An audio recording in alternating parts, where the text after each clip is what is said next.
ನೋಡಿ 82.60 ಗ್ರಾಮ್ ಇದ್ದೀವಿ. ಬೆಳಗ್ಗೆ ಎದ್ದು ಒಂದು ಹಾಫ್ ಆನ್ ಅವರ್ ಆದಮೇಲೆ ನಾರ್ಮಲ್ ಆಗಿರೋವಂಥ ಒಂದು ಲೋಟದಷ್ಟು ನೀರನ್ನು ಕುಡೀರಿ. 7 ಗಂಟೆ ಆಗಿತ್ತು ಅನಿಸುತ್ತೆ. 7 ಗಂಟೆ ಅಷ್ಟರಲ್ಲಿ ನಾನು ಎಕ್ಸಸೈಸ್ ಮಾಡಿದೆ. ಒಂದು ಡಿಟಾಕ್ಸ್ ವಾಟರ್ ಅಂತ ಹೇಳ್ಬೋದು. ಸೊ ಇದನ್ನು ನೀವು ಡೈಲಿ ಕೂಡ ಕುಡಿಬೋದು. ಯಾವುದೇ ರೀತಿ ಹೀಟ್ ಆಗುವಂಥದ್ದಾಗಲಿ ಅಥವಾ ಇನ್ನೊಂದಾಗಲಿ ಆಗೋದಿಲ್ಲ.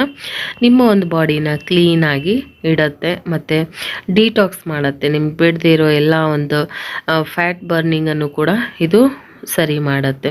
ಸೊ ತರಕಾರಿ ಉಪ್ಪಿಟ್ಟು ಜೊತೆಗೆ ಎಗ್ ಮತ್ತು ವೆಜಿಟೇಬಲ್ಸ್ 2 ಖರ್ಜೂರ ಸೀಡ್ಸ್ ಅಂತೂ ಮಸ್ಟ್ ಆ್ಯಂಡ್ ಶುಡ್ ನೀವು ತಗೊಳ್ಳೇಬೇಕು. ದಿನಕ್ಕೆ 1 or 2 ಟೇಬಲ್ ಸ್ಪೂನ್ ಅಷ್ಟು ಸೀಡ್ಸ್ನ ನೀವು ತಿನ್ನಲೇಬೇಕು.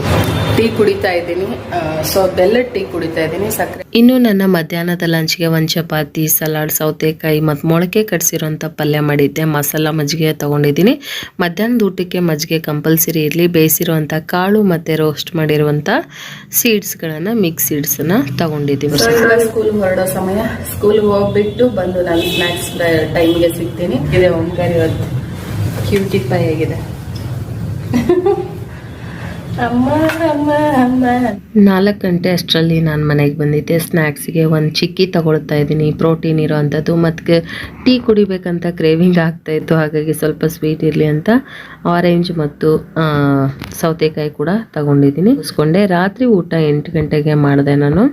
ಸೊ ವಾಕೆಲ್ಲ ಹೋಗಿ ಮತ್ತೆ ಸಂಜೆ ವಾಕ್ ಹೋಗ್ತೀನಿ. 8 ಗಂಟೆಗೆ ನಾನು ಡಿನ್ನರ್ ಮುಗಿಸ್ದೆ. 9ವರೆಗೆ ನಾನು ವೆಯ್ಟ್ ಲಾಸ್ ಡ್ರಿಂಕನ್ನು